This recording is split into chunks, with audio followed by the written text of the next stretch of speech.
Ganeshotsav religion के बारे में है ही नहीं। इनफैक्ट गणेशोत्सव एक रिलीजियस फेस्टिवल है ही नहीं। एक्चुअल में गणेशोत्सव एक सोशल फेस्टिवल है। सहना ने हमारे गणेशोत्सव के वीडियो में ऐसा क्यों कहा, ये जानने के लिए हमारा वीडियो देखिए, science behind Indian traditions Ganeshotsav.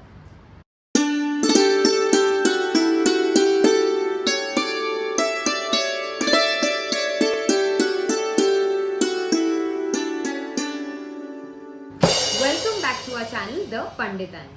आप सबको गणेश चतुर्थी की बहुत हार्दिक और मंगलमय शुभकामनाएं। मोदक खाए के नहीं, गरम गरम, वो भी ऊपर से पिघला हुआ घी डाल के। अरे ईशा, कभी तो खाने के बारे में छोड़ के कुछ और बात कर लिया कर। ये लड़की गिल्टी एज कॉट। हाँ, देखो आजू बाजू में कितना शुभ, पॉजिटिव, उत्साही माहौल है। क्या माहौल है, कितना अलग माहौल है, उसके बारे में भी तो थोड़ा बात करते हैं ना। True true true. I mean ये तो हर किसी को मानना पड़ेगा कि गणेश जी के आने से, मतलब देखो हर जगह पे अलग अलग खुशबुएं, खाने की खुशबुएं। मुझे तो धूप की सुगंध भी बहुत पसंद है। And you know, time to time वो आरती के आवाज, कोई बहुत सुर में, कोई एक अलग ही सुर में। एंड लोग, आई मीन सब तैयार हुए, सब एक्साइटेड लोग यार। हाँ, और कुछों के घर से तो ढोल ताशा की भी आवाज आती है, टाल वगैरह की। और उसके साथ साथ मेरा फेवरेट पार्ट क्या है पता है? लोगों के चेहरे पे रहने वाली वो ब्यूटीफुल भीनी भीनी सी स्माइल। हाँ। तो लेकिन मैं आपको ये बताना चाहती हूँ कि ये गणेशोत्सव जो है ना, वो रिलीजियस फेस्टिवल है ही नहीं। It is not about religion. Ganesh festival actual में एक सोशल फेस्टिवल है। देखो, हम ये नहीं कह रहे हैं कि गणेश चतुर्थी या ये 11 दिन आर नॉट रिलीजियस और स्पिरिचुअल। प्लीज अंडरस्टैंड, कहा जाता है कि इन 11 दिनों में गणेश तत्व सबसे स्ट्रॉन्ग रहता है। मतलब मोस्ट इजी है हमारे लिए गणेश से कनेक्ट करना, उनसे आशीर्वाद प्राप्त करना वगैरह वगैरह। करेक्ट। तो हम जो बात कर रहे हैं वो गणेश उत्सव की बात कर रहे हैं। मतलब ये हर बिल्डिंग में, हर कॉर्नर में, छोटे छोटे बच्चों के ग्रुप में भी ये जो पंडाल लगते हैं, गणपति बप्पा की मूर्ति आती है, मतलब गणेशा को हम प्यार से गणपति बप्पा कहते हैं, तो उनकी मूर्ति आती है, उनकी आरती होती है, सब लोग एक साथ आते हैं। ये सब जो है ना, इसके पीछे एक रिलीजियस या स्पिरिचुअल इंटेंशन नहीं था। ये प्रथा शुरू करने के पीछे जो इंटेंशन था वो सोशल था। और आपको पता है ये प्रथा किसने चालू की? हमारे महान स्वतंत्र सेनानी लोकमान्य बाल गंगाधर तिलक जी ने, वो भी 1893 में। देखो, उसके पहले भी ना गणेश चतुर्थी सेलिब्रेट होती थी। मतलब पेशवों ने 16th सेंचुरी में ही ये प्रथा एस्टैब्लिश की थी कि गणपति पापा को घर लेकर आओ, वर्शिप करो वगैरह वगैरह। लेकिन what we are trying to say is, ये जो सार्वजनिक गणेशोत्सव होता है ना, वो प्रथा नहीं थी। सब बस अपने घरों में गणपति पापा को लाते थे, वर्शिप करते थे, एंड दैट वाज इट। लेकिन एक बार क्या हुआ ना, 1892 में लोकमान्य तिलक पूना से बॉम्बे ट्रैवल कर रहे थे और उनको एक सन्यासी मिला ट्रेन में। और उन्होंने एक बहुत ज़्यादा इम्पोर्टेंट कॉन्सेप्ट तिलक जी को बताया कि हमारे पूरे इंडियन सोसाइटी का जो बैकबोन है ना, वो हमारा रिलीजन है, वो हमारा रिलीजियसनेस है।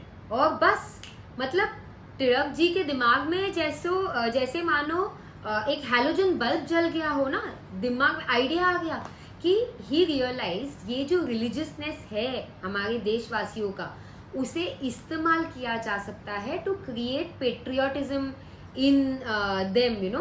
बिकॉज देखो, ये वो टाइम था ना अंग्रेजों का राज and all of that. So तुरंत व्हाट ही डिड, पूरे सब जगह पे बड़े बड़े बिलबोर्ड्स खड़े कर दिए, गणेश के फोटो वाले बिलबोर्ड्स। और ये जो है ना, और ये सब हुआ कहाँ पे था? ये हो रहा था हमारी माया नगरी मुंबई में। जी। तो सबसे पहला जो सार्वजनिक गणेशोत्सव का आयोजन हुआ, वो हुआ राव बहादुर लिमये और गोडसे शास्त्री के साथ हमारे मुंबई के गिरगांव रोड के, वो कौन सी, केशवजी नाइक चौल में। और गणेशोत्सव के बहाने लोगों को इकट्ठा होने के लिए, साथ में आने के लिए एक प्लेटफॉर्म बना दिया। और देखो, वहां पे ना पंडाल में स्टेज भी बना हुआ था। वहां पे दिन भर अलग अलग कल्चरल प्रोग्राम्स तो होते ही थे, उसी के साथ साथ वहाँ पे भाषण होते थे, आइडियाज बताए जाते थे, आज़ादी के ऊपर के आइडियाज डिस्कस होते थे।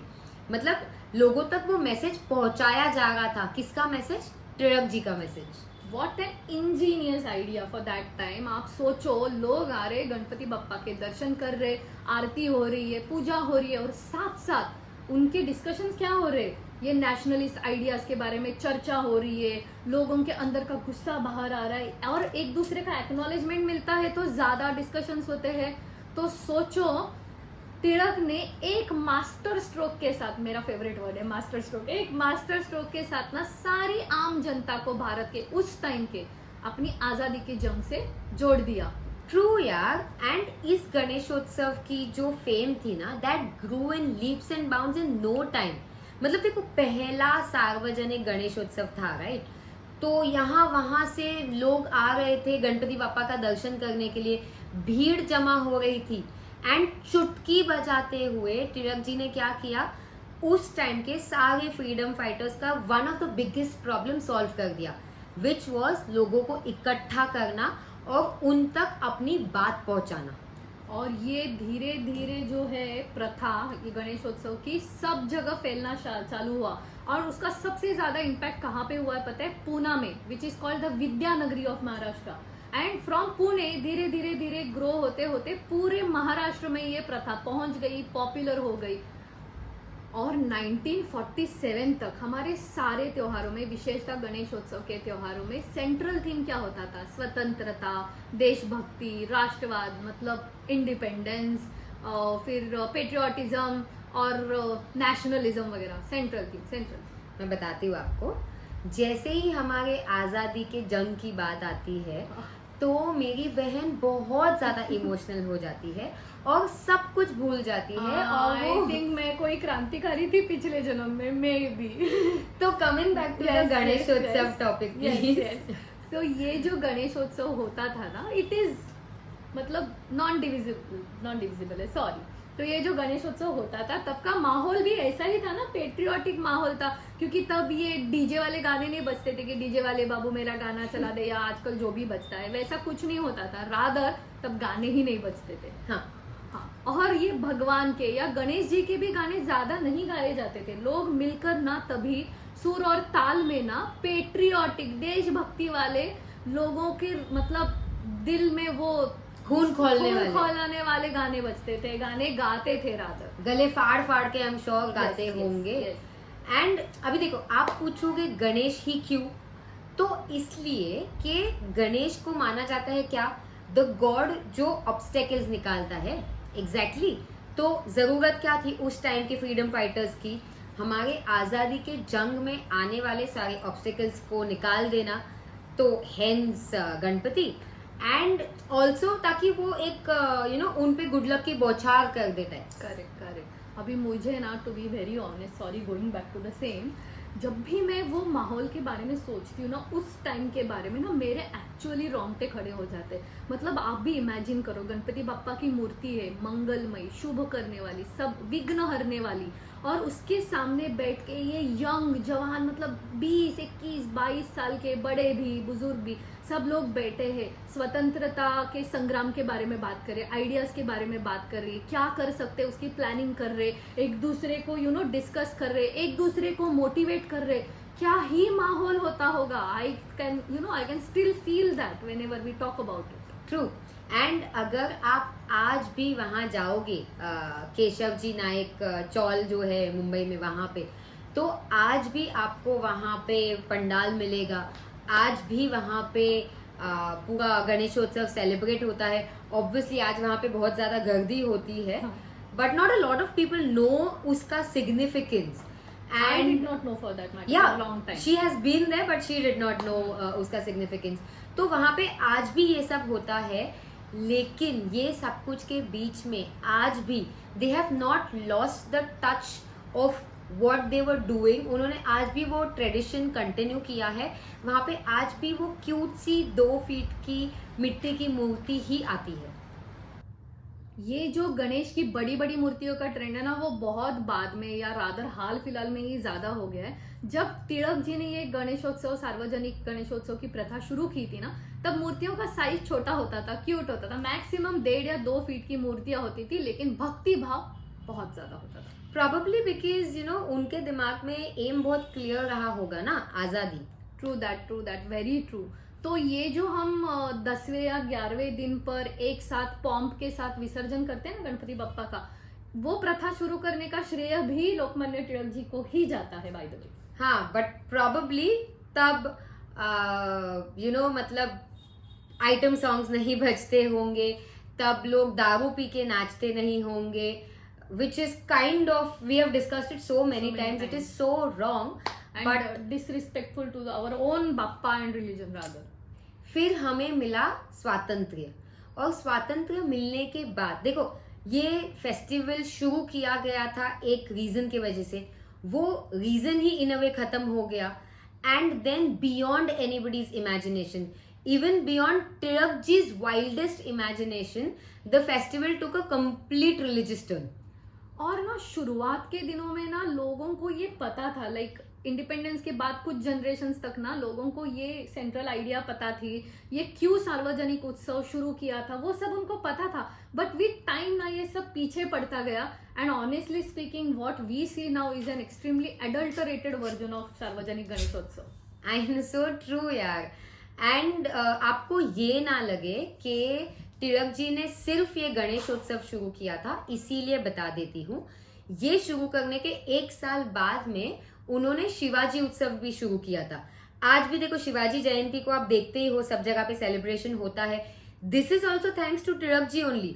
मे बी गणेशोत्सव जितना सक्सेसफुल नहीं है वो, मतलब गणपति पंडाल तो हम हर गली नुक्कड़ में देखते हैं, शिवाजी जयंती आज उतना सक्सेसफुल नहीं है शायद, बट उस टाइम पे ये उत्सव भी जापान तक पहुंच गया था।